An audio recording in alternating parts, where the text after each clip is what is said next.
Council is our community that represents the Somali community that resides in Phoenix, Arizona, and the whole valley in general. We are here for the annual meeting. It's a celebration today. There was a vote yesterday, regarding the board, the whole Somali community, board members, and the CEO. Okay. And it was successful. And today we are here to show the general public our accomplishment in deeds. In fact, the good deeds, I would say. So it is a positive meeting. Hopefully, it will be to inform others, our sponsors, and our guests in general. What we have accomplished. So that's what the whole meeting is about. Perfect. Thank you. Thank you very much.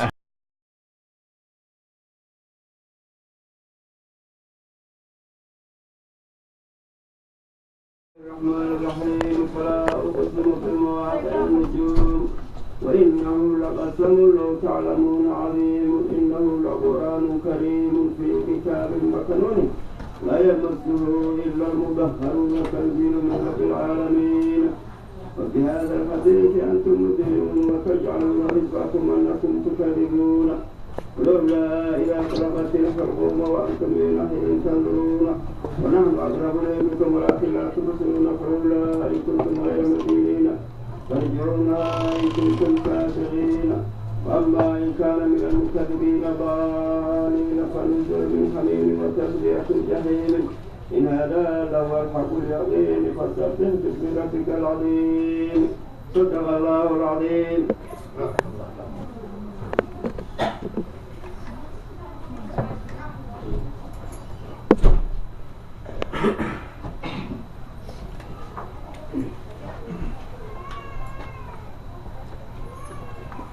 I would like to thank you all for accepting our invitation to attend the annual membership meeting of the Somali waxaan giddi idinku mahadnaqaya ka qaybgalka wanaagsan ee aad kaga soo qayb gasheen shirweynahan sanadeed ee Somali American United Council. Abdullah Dere wa Berasi so we are also thankful and grateful for your continuous support, guidance and assistance.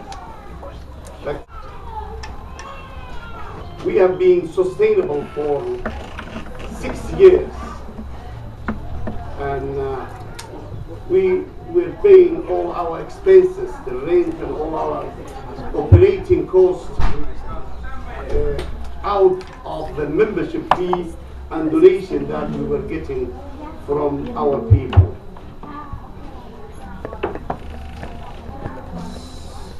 waxaan mahadnaq gaar ah ka bixinayaa taageerada aad mar walba siisaaneen ururka kan inagu hadda 6 sano ayaanu kasoo gudubnay sanadkii toddobaad baanu galnay markii hore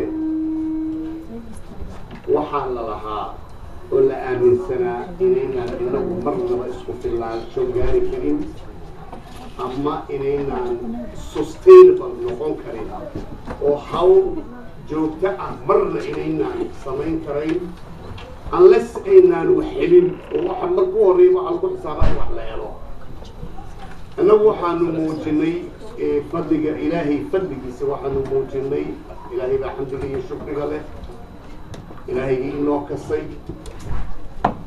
وبعد ذلك إذنك إن أنو إحدى سنة أود أهلو إن أنو مامور كيغا سيجوكا أوضانو أو أن لو حران واحد مدى لغا سجو وأنا موقتي إنتي اللي أودي وحي هوشي لفليي إلهي دبتي لو فليني ومدى أديكي لو فليني taas waxay noqotay tilmaam gaara inagu aynu muujinay in aanu wixii danaha yaga ah aanu diyaar u nahay u taaganahay awoodna u leenahay inaanu maamul waqti siman ah oo sustainable ah aanu samayno.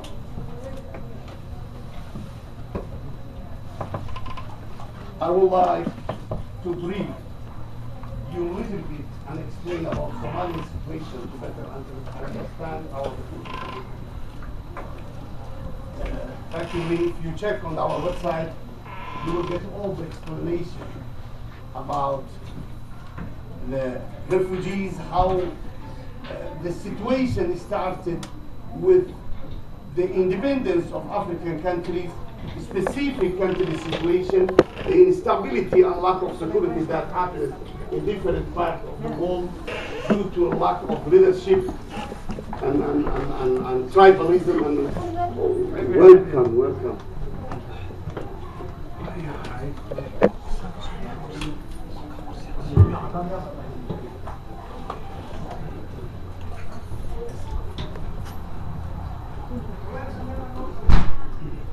Thank you for accepting our invitation. Thank you so much, Mr. Prime Minister.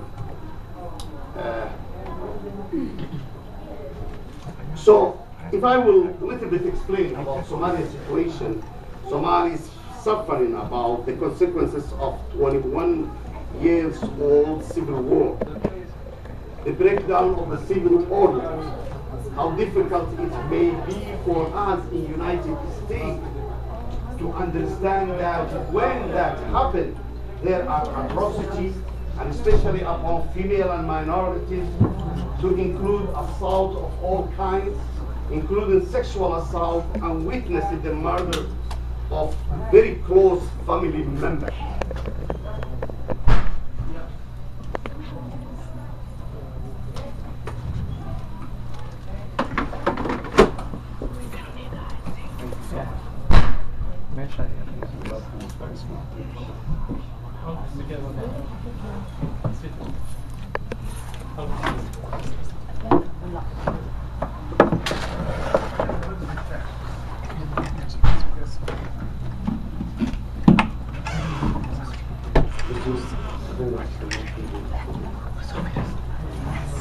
inagu markii arrimaha Soomaaliya ka hadlayno xogaa yar inaan u muujino dadka sida xaaladda halkan ilo waxa la arkay waxa leeyahay qaxooti baa refugee زين أدوك ما موجود ركع عن فرح الضرورة خير الله قصي ده هذا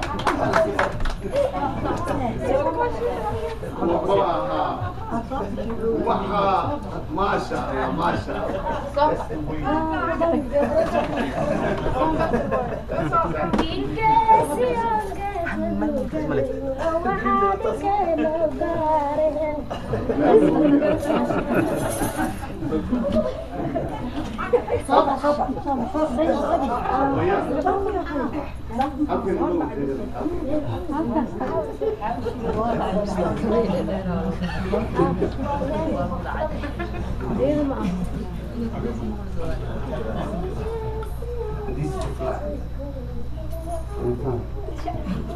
It is an honor, a privilege for me to present to you.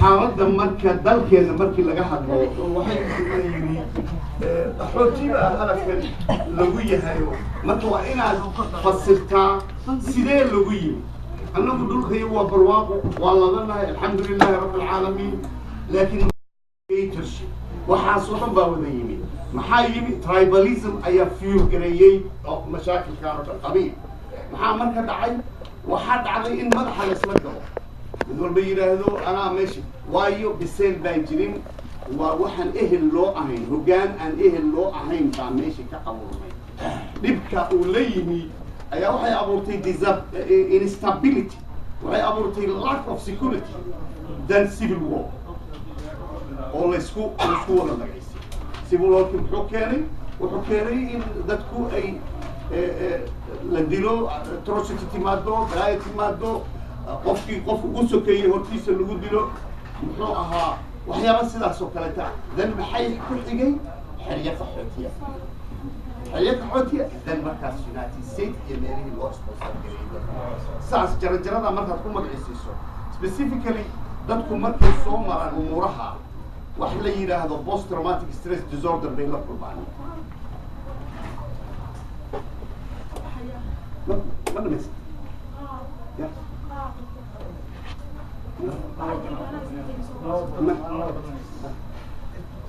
مكة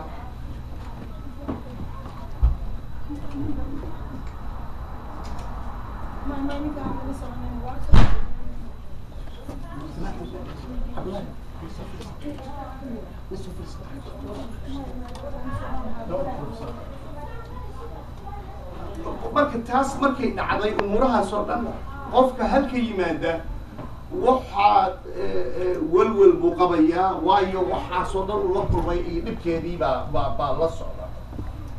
Rising out of this devastating situation rose America, the country whose promise has always been and continues to be to take in those in oppressive situations and to provide them with the two things most needed, freedom and opportunity. Then maxaa ku xigay Maraykan baa la yimi laakiin maxaa salka ku haya waxaa ku haya la qabsashada xaaladeeda qaanuunka iyo waayo ma rabno cudurkii xagga in lagu kala dhigay inaynu haaqabteen waa inaynu ka gudubnaa kan u gudbayna horumar baynu u gudbaynaa kan u gudbaynaa development baan u gudbaynaa aan u gudbaynaa inaynu muxuu ahaa inaynu mataqaanaa mujtamaca kan wax ku yeelano ka mid noqono ku milmano laakiin dhaqankeenna diinteenna caadaadkeenna inaynu adkaysano haysa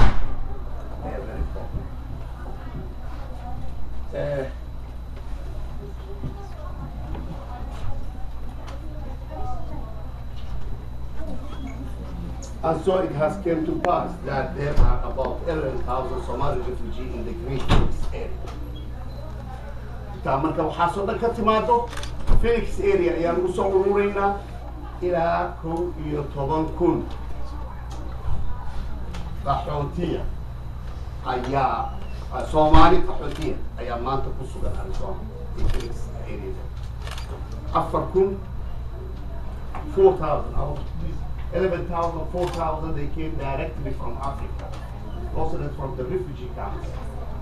And the other 7,000, they have moved from other states. Especially myself, I moved from Utah, 2005. I will brief a little bit. 2005 when I was shoveling snow. Just to get my car out of the garage. I was living in Utah, Logan, northern part of Utah, cold and lot of snow. I had effectively my heart. The decision for the age is what I call. We should move to a warm place. So the warmest place close to Utah is Arizona. That's why I'm in Arizona. Effectively,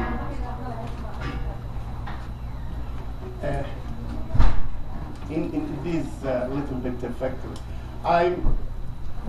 Somalia was among the country that has been selected by the international community, which is the World Bank, the USA, Africa.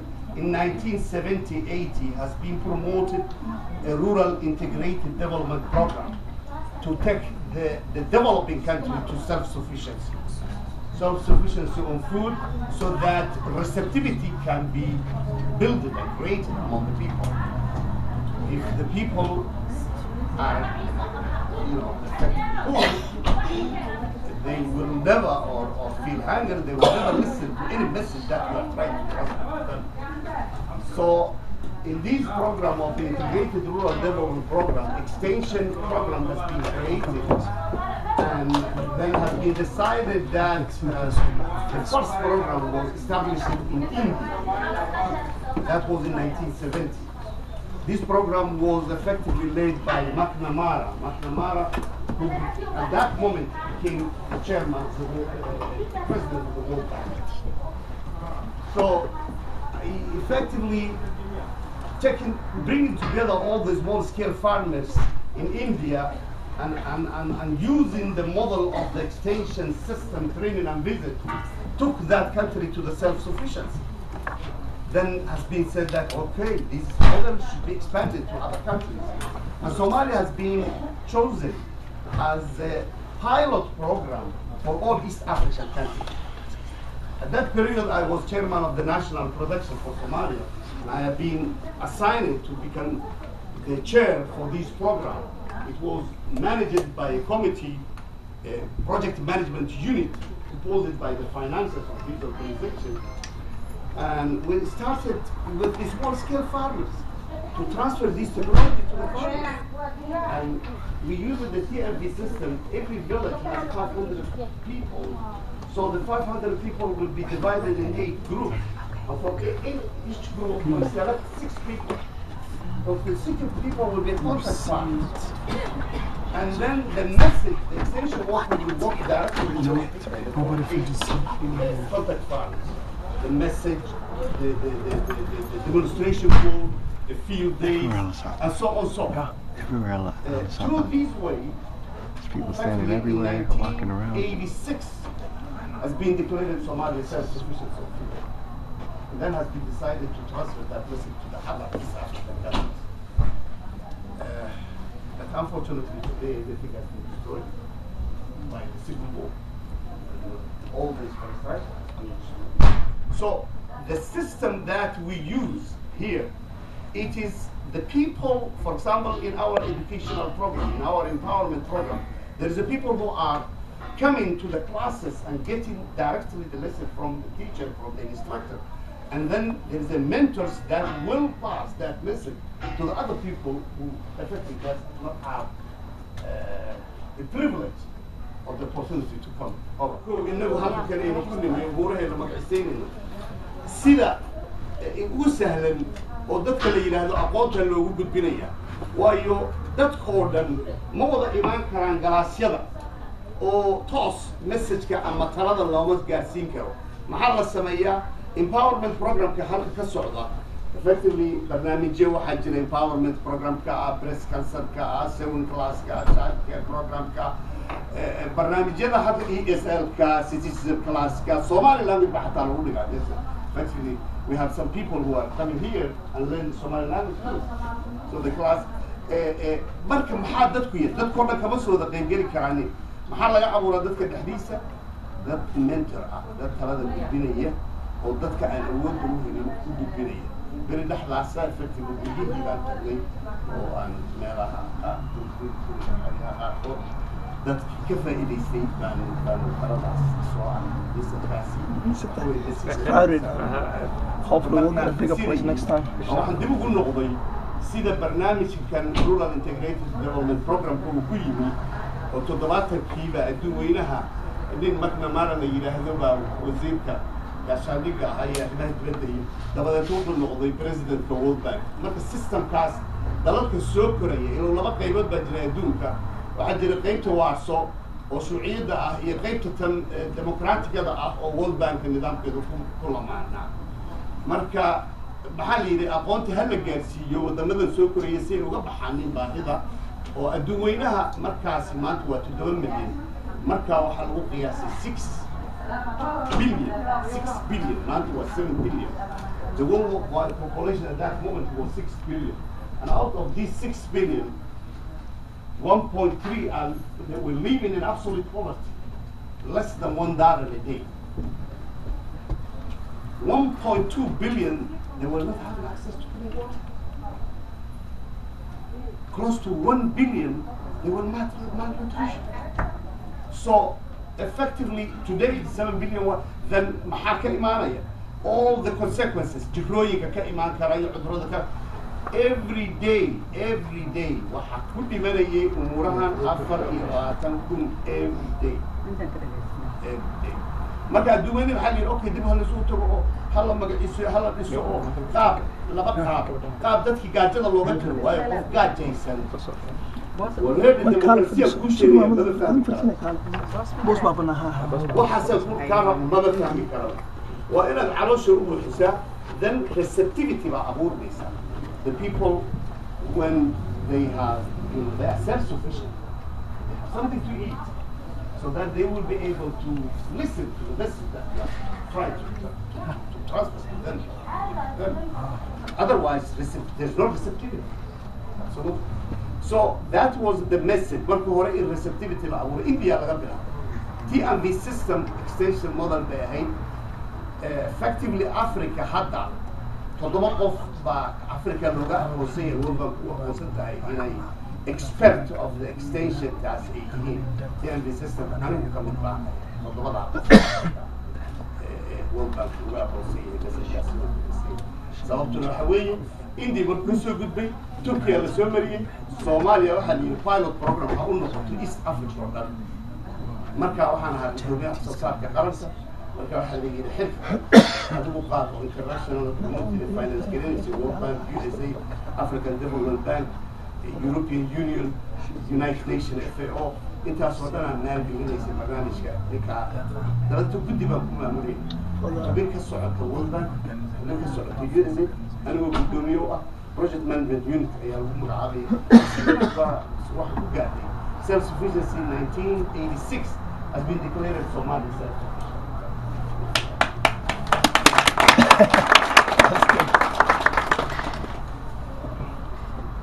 Somalia refugee population in Phoenix is preponderantly female and the majority is underserved and disadvantaged left with difficult task of trying to create.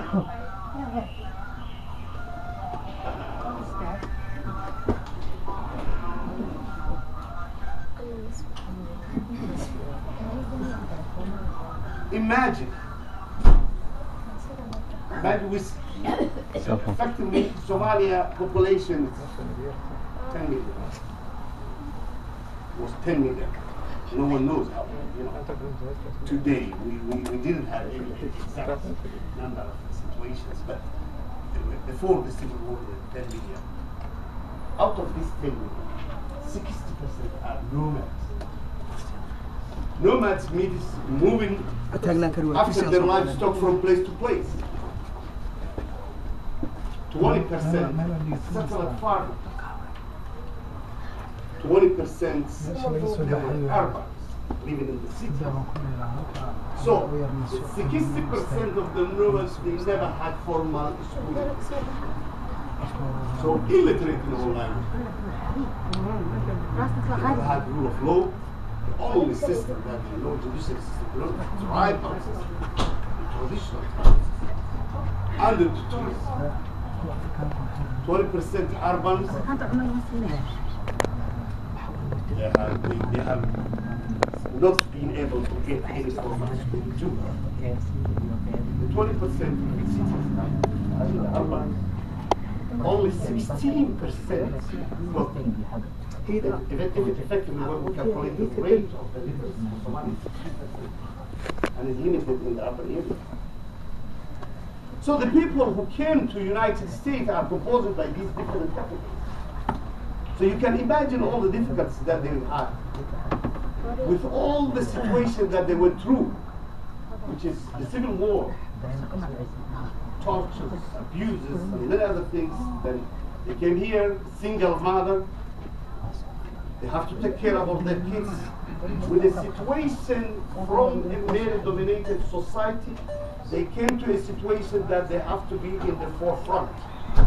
Taking care about everything and being responsible for all the lives of their family. So that's the difficulty why we are focusing on the women empowerment program. That is the reason why we are focusing on the empowerment.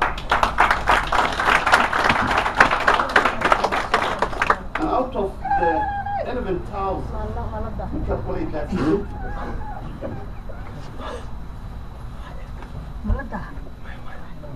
وحبتك وحفي عن الصومالي dhibka وحفي عن الصومالي خصوصا la soo maro أنا كوبا قايم markii sideedaba marka tiro qomoriga qaxooti baan ahay maxaa yihi qaxootigu maxay yihiin markaad laakiin u dhigdhigto ood u fasirto tiraahdo warheente anigu sidaad adigu u ladantay si ka wanaagsan baan u ladnaa waxaasaan soo maray kanaan soo maray kanaan soo war duruuf baa kaa ii keentay xaaladaydu sidaa weeye haatanna waxaan diyaar u ah calayhi salaatu wasalaam nabigeen wuxuu leeyihi meeshii aad nabad ku heshaa degaankaagii anigoo degaankaygii degaankaygii weye ka mid baanu nahay sharcigii inaanu ilaalino weye horumarkiisa inaanu wey annaguna inaanu muuqano wey soomaalidu sideedaba waxaa la yidhi soomaalidu been waa shitaal been uma waxaa la yidhi gurduuqaya hebel baa naaquda wareeda weli gaara kabahaaga intaad kaba tolanayso qofka kabaad ka tolanaysa kabihiisaa la fiiriya qofka wuxuu igu kordhinaya qofkan ila waxbaan kuu qabanaya qofkan ila waa ku hogaaminaya qofkan ila waxbaan kuu magacsin muxuu ii qabanaya dhibka jira maanta weynaha afrika jira gaar ahaan innaga soomaalida 22 sano weli lagu jiro waa lack of leadership ummad ehel u ahayn baa hogaamin saasaa qof walba hawaysanay qof waa tawakaayadii qof walba dhinaciisa ka magiciisanay war maya sifooyin male oo waxa weeye markii aan qof u magac darsanayo leeyahay sheekh axmed oraal ahaw aan leeyahay sheekh axmed sifooyinkaasuu ahaa xeer ilaaliyuu ahaa halkaasuu maxaalahe ka noqday intaasuu saasuu magaciiseeyey soolkii sharciga halkaasuu ka soo baxay intaasuu horumaruu sameeyey halakaluu yimi aqoontiisii waa horumarsaday wixii waa magaciisaystay marka ihaasan waxbuu hayaa oo dadka ugu deeqay laakiin haddii aanan anigu waxaan dadka ugu deeqo lahayn waana arbushaad baan u dalleeya marka waa ka dhex boodaya arbushaad baan u dalleeya sideedaba waxaa la yidhaahdaa ummaddu inay sideedaba isu magaciisa fiican inagu wareer raaxa kusoo kuulanay waxay laba xarakan maxay ahayd halka xasinaynu iska ilowno oo adduunka aan la qabsano sababta waxa weeye dhiibka aad adigu qofkaaga samayso ogow innagoo dhan waana haystaa ina kala sooci maayo reer hebel iyo reer hebel iyo reer hebel nala oran maayo waxaa la oranayaa dhibkaasi soomaalidu ka yimid marka opportunity baan leenahay maxaan leeyahay freedom and opportunity aan ka faa'iidaysano opportunity oo dariiqad xalaala oo sharciga wax ku doonan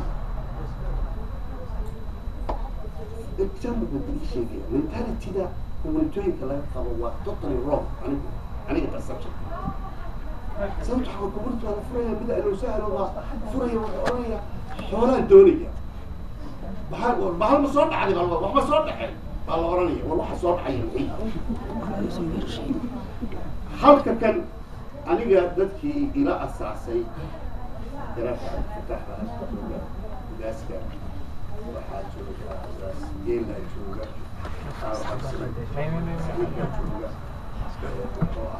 طبيان جوجتا عبادة جوجتا عاش نظر جوجتا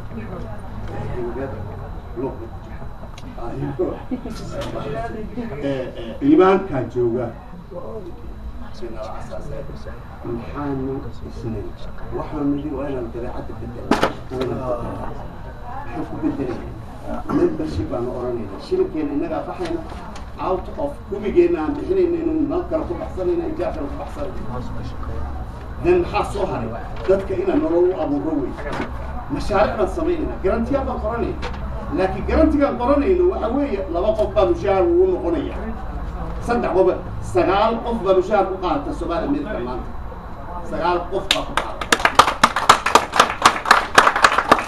maxaan idhaahdaan أنا فولنتير بقى 4 hours ديار براني فولنتير بقى الحمد لله رب العالمين الله بحمده الشكر ما أبهني حتى إن أنا مشاهد سومال أمريكا إلهي بحمده الشكر محان أبوريا مركي إلى قال ضدكم أبوريا ضدك محان مثلا والله الباب كينا إلى الشرع نركينا إلى الشرع مش هضيع حرة بيا بشارك زي سامي إيه مثال لما حل عبتينا membership wey memberka wax dooranaya memberka la dooranaya laakiin ummadoo dhan baa loo adeegaya ummadoo dhan baa loo adeegaya for example idinda haddaa soo gasho masawirka dhinaca fiiriye waxaa arkaysa dadaan dadkeena ahayn oo sugaya oo service sugaya annaga aan ahayn dadkeena markala soo celiyo loo yimaado inaan service siina alxamdulilah rabbil caalamiin waxaynu gaarnay credibility baan abuurnay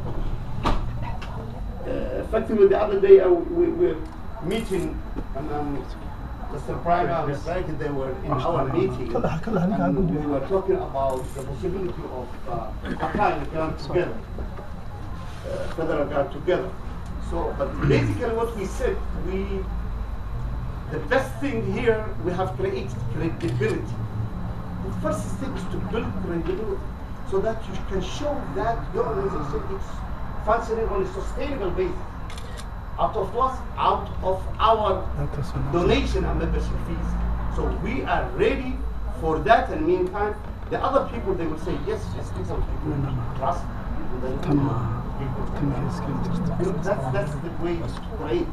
But if you just open an office and say, this is a community-based organization, and next day you apply for a grant, and say, I'm serving 100,000 people with no data, with no information, with no anything. That is fraud. That is really fraud. So effectively, when you explain and say the truth to the people, they have to accept it on that way. Sincere, frank, and honest, in an honest way. But if to explain Somali, man the weight ban waxaan ka maqlay waxa way madaxda Lift International. ها dad meesha buuxsanta kuraasta u kaleeyda adii meesha la fadhiyay waxa la yiri waxaan choose garaynaynaa Soomaali America inay ayadu noo noqoto muxuu ahaa meesha lacag ku soo dhacaysay adii dhan baa isku raacay it's not only Africa but they were Asian were American waxyaalo badan bay ahaayeen waxaa jira ayaga waxay bilgareeyeen trust kalsoonida bilgareeyeen ayagu waxay inoo noqdeen physical agent baa la yidhi maxaa la yidhi processyada dhan hala magacisiiyo laakiin wixii aan socono okay maxaa dariiqada waxaas uga ku imanayaan abuurista credibility laakiin haddii credibility kaa xumaato waa inkaar haddii ay dib gruubkaa horreeyo magaca kulooda sameeyaan xaaq dabadeetana dhibkii haddana soo abuuro ba haddana xaqi kaleeto baad u baahan tahay xaqiiqiina waa dhammaaday ogaada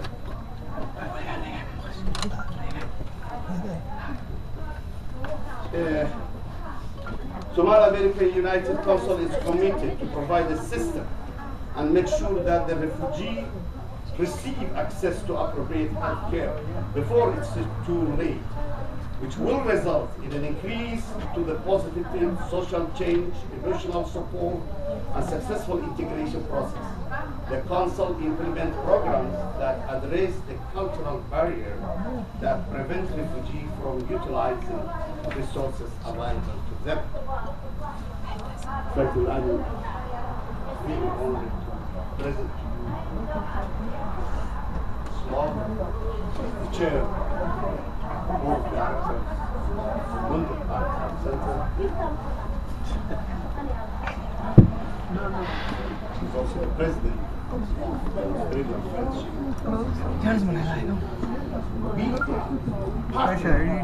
Bunker Park and Australian Friendship. We are working together.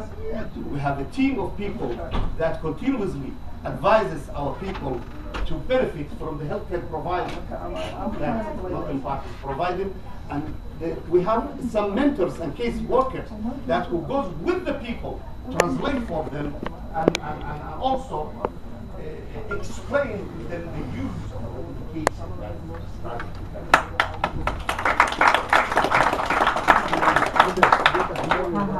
we are really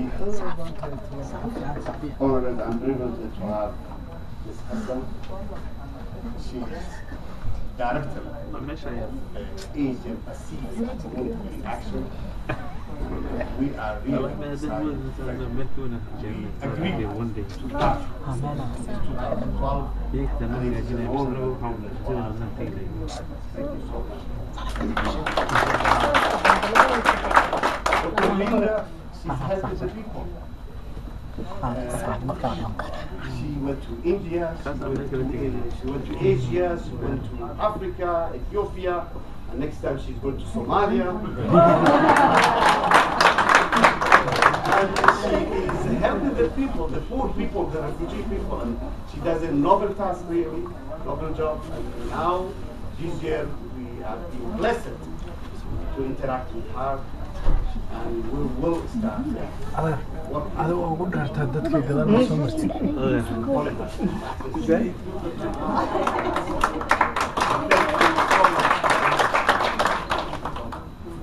We are privileged and honored to have Attorney Jackson Basora and his wife. He is helping our people here. He has experience of 40 years experience in work. I can say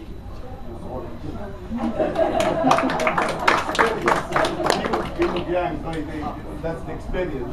Thank you so much. And really, we are honored and privileged. Our board of directors is chaired by Attorney Melody Harmon. Attorney Melody Harmon, it's really, we are blessed and honored that she is the chair of our board of directors. She has been helping a lot of people on pro bono basis. They had a lot of criminal cases, and really we are grateful and thankful. This year, we have decided, effectively, we agreed that we partner with Lift International. Lift International is made by professional, educated Africans that has been educated here in the United States. They came as a refugee, they have been educated here, and now they are taking the lead to help their community. So it is really a great honor to have them here, and we are, this year, we agreed to enter in a partnership, and we look forward.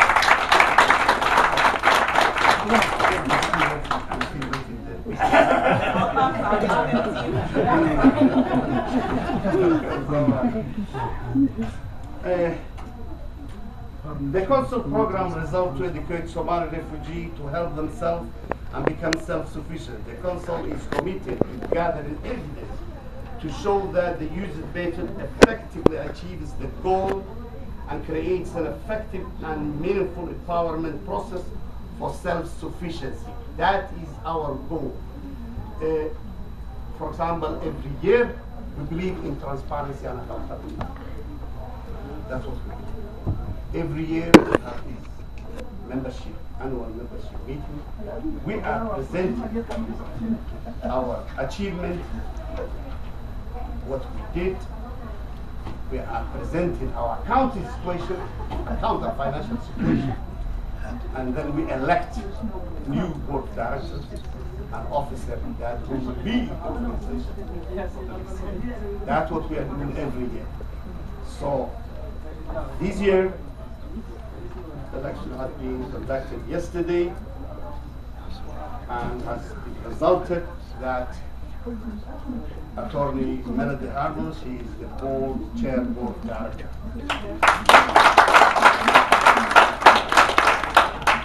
Mr. Ali Sheikhi is the vice chair.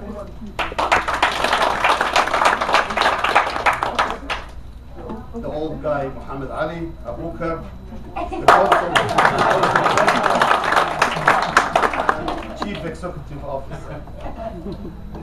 Attorney Jack Salvatore, board member and chair of Finance Committee. Mr. Yahya Abdullahi, board member and chair of the Development Committee. Oh, where's Shani? Where's Ilyas? Ilyas is the secretary of the board of directors.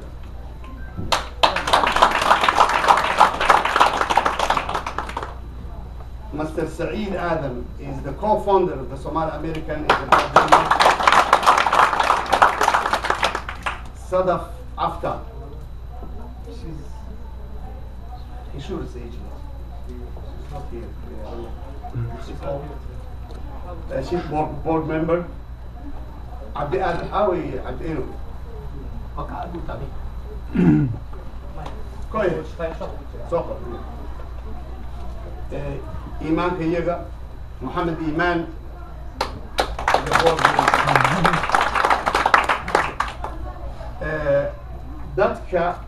This is effectively. Then the executive team, we have Zainab Mohammed. What's Zainab? Yeah, Zainab Mohammed.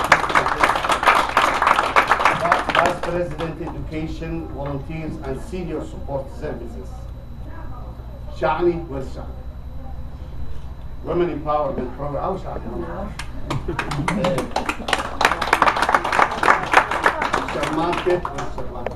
Sharman كان أجل كلا يجوز يلبسون المترين.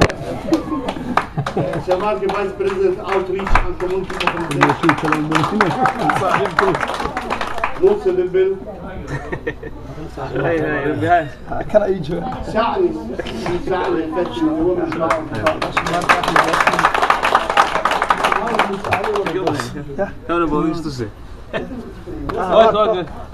Oh, yes. Community Development Affairs, Director of the Community Development Affairs.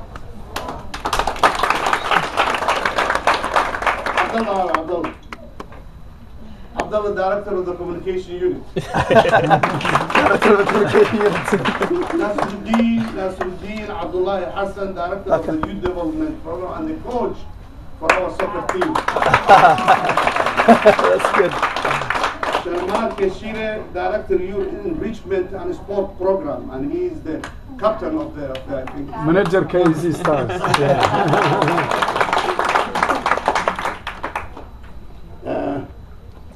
This is effectively for the year 2012.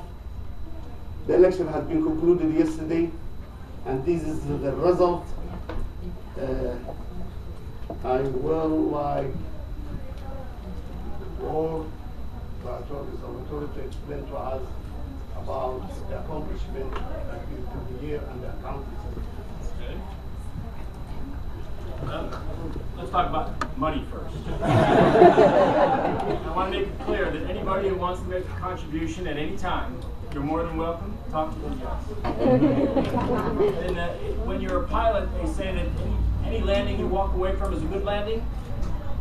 In finances, any year that ends with positive cash flow is a good year. So we're in that situation.